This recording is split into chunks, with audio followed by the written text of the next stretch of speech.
Hello मेरे प्यारे दोस्तों, मैं आज आपके लिए लाया हूँ पद हेतु निर्धारित पाठ्य वस्तु से पद्यांश।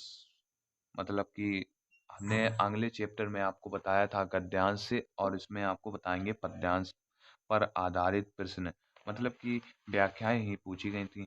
तो आज हम आपके लिए लाए हैं 2023 का पेपर आपके सामने है। आप देख सकते हैं 2023 में जो हमसे पद की व्याख्याएं पूछी गई थी और गद्य की व्याख्याएं पूछी गई थी। आपको हम पहले पद की व्याख्याएं दिखाएंगे, क्योंकि हम आपको पद का विस्तार करने जा रहे हैं। इसी के साथ हम आपको दिखाएंगे पद का विस्तार कैसे कराया गया था।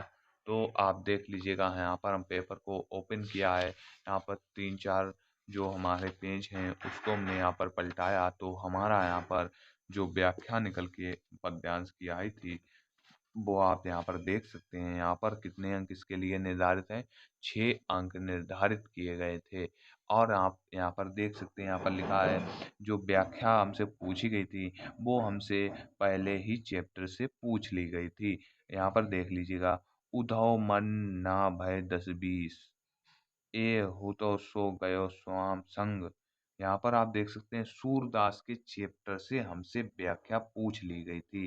सूरदास के चैप्टर से हमसे जो व्याख्या पूछी गई थी, हम आपको बताएंगे कि इसको कैसे हमने विस्तार करेंगे। तो हमको यहाँ पर 6 में से 6 अंक कोई भी एग्जामिनर हमारे नहीं काटेगा। तो इसी के साथ हम आपको ले चलते हैं इसकी मॉडल पेपर की ओर।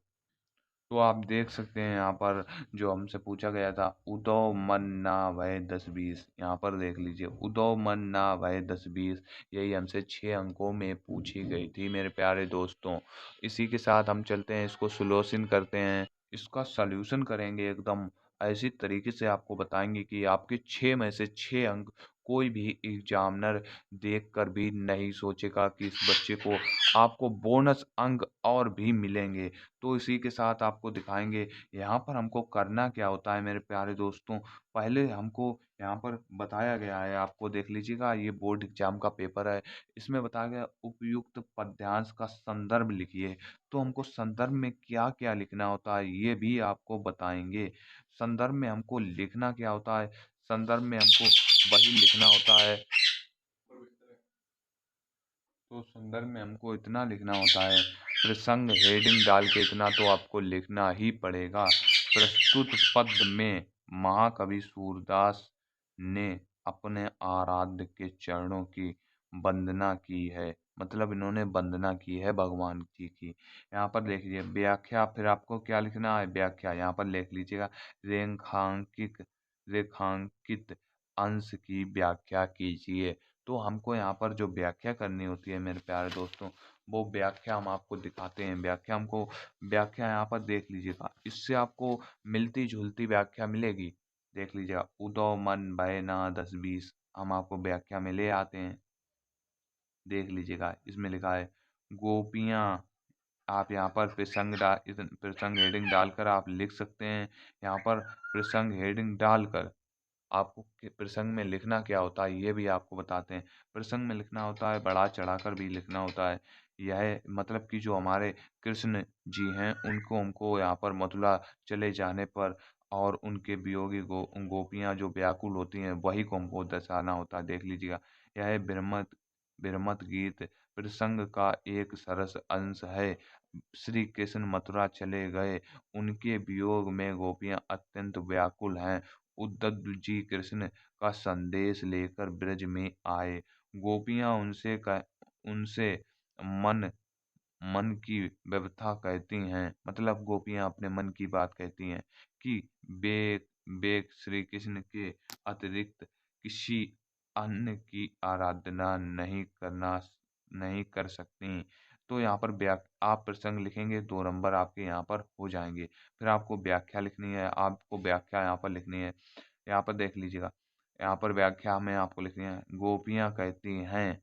देख लीजिएगा यहाँ पर क्या कहा है इन्होंने, मन ना भय 10-20, यही आपको यहाँ पर बात देखने को मिलेगी। आप देख सकते हैं यहाँ पर इन्होंने क्या कहा है, मन ना भय 10-20। आपको जूम करके दिखाते हैं ताकि आपको अच्छा दिखाई पड़े और आपको अच्छा समझ में आए।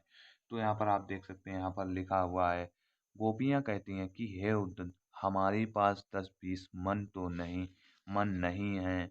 हमारे पास तो एक ही मन था, वह भी श्री कृष्ण के साथ चला गया। अब हम किस मन से तुम्हारे निर्गुण विग्रह की आराधना करें? श्री कृष्ण के बिना हमारी इंद्रियां उसी प्रकार शिथिल हैं, अर्थात शक्तिहीन हैं और निर्बल हो गई हैं, जैसे बिना सिर वाला धड़ शिथिल और बेकार हो जाता है। श्री कृष्ण के लौटने की आशा में ही हमारे शरीर में सांस सुबास चल रही है और इसी आशा में हम करोड़ों वर्षों तक जीवित रह सकती हैं। हम जीवित रह सकती हैं। हे उद्धव, आप तो परम सुंदर श्री कृष्ण के मित्र हो और सभी प्रकार के युग के स्वामी हो, अर्थात आप ही श्री कृष्ण से हमारा मिलन करा सकते हैं। सूरदास जी कहते हैं कि गोपियों ने उद्धव को स्पष्ट रूप से बता दिया बता दिया कि नंद जी के पुत्र श्री कृष्ण के अतिरिक्त हमारा कोई और ईश्वर नहीं है, अर्थात श्री कृष्ण ही हमारे एकमात्र आराध्य हैं। आपको इतना लिख देना है आपको इतना लिख देना है आपको यहाँ पर इतना लिख दिया तो आपके यहाँ पर नंबर पक्के हैं। आप समझ लीजिएगा।